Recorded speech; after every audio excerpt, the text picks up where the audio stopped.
Lyca production Subaskaran வழங்கும் Arun Vijay, Amy Jackson, Nimisha நடிப்பில் director Vijay இயக்கத்தில் மிஷன் சாப்டர் 1 திரையரங்கில் வெற்றிகரமாக ஓடிக்கொண்டிருக்கிறது. குடும்பத்தோட போய் பாருங்க. ராமேஸ்வரம் தனுஷ்கோடி கோயிலில் தரிசனம் முடித்துவிட்டு மதுரை புறப்பட்டார் பிரதமர் மோடி.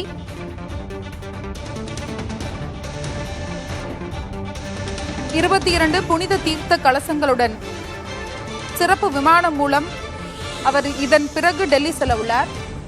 தற்பொழுது மதுரைக்கு புறப்பட்டிருக்கிறார்.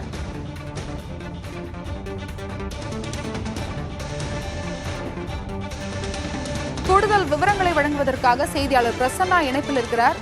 பிரசன்னா, ராமேஸ்வரம் தனுஷ்கோடியில வழிபாட முடிச்சிட்டு தற்பொழுது மதுரை புறப்பட்டிருக்கிறார் பிரதமர் மோடி. அங்கு பாதுகாப்பு ஏற்பாடுகள் எவ்வாறாக செய்யப்பட்டுள்ளது? அவர் வருகையை ஒட்டி போக்குவரத்தில் என்னென்ன மாற்றங்கள் செய்யப்பட்டுள்ளது? பாரத பிரதமர் நரேந்திர மோடி கடந்த சில வாரங்களாக ராமருக்கு தொடர்புடைய இடங்களில் நேரில் சென்று சாமி தரிசனம் செய்து வருகிறார். இந்த ஆன்மீக பயணமானது மகாராஷ்டிரா மாநிலத்தில் தொடங்கியது.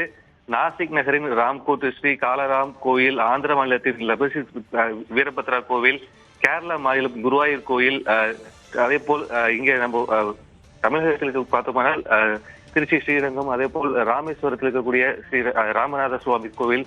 அந்த வகையில் இன்று தனுஷ்கோடிக்கு சென்று அங்கே இருக்கக்கூடிய கோதானம்பர் கோயில் சாமி தரிசனம் முடித்துவிட்டு தற்போது தமிழக பயணத்தை முடித்து தற்போது ராமேஸ்வரத்தில் இருந்து தனி ஹெலிகாப்டர் மூலமாக மதுரை விமான நிலையத்துக்கு செல்கிறார்.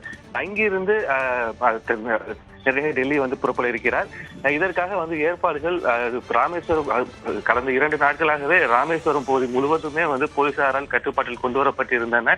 அனைத்து பகுதிகளுமே போக்குவரத்து தடை செய்யப்பட்டிருந்தது. குறிப்பாக தனுஷ்கோடிக்கு அதாவது இன்னும் சட்ட நேரத்தில் ஹெலிகாப்டர் மூலமாக மதுரைக்கு செல்ல இருக்கிறார். உங்களுடைய விரிவான தகவலுக்கு நன்றி.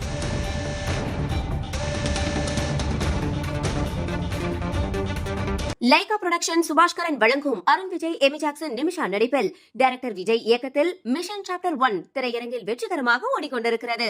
குடும்பத்தோட போய் பாருங்க.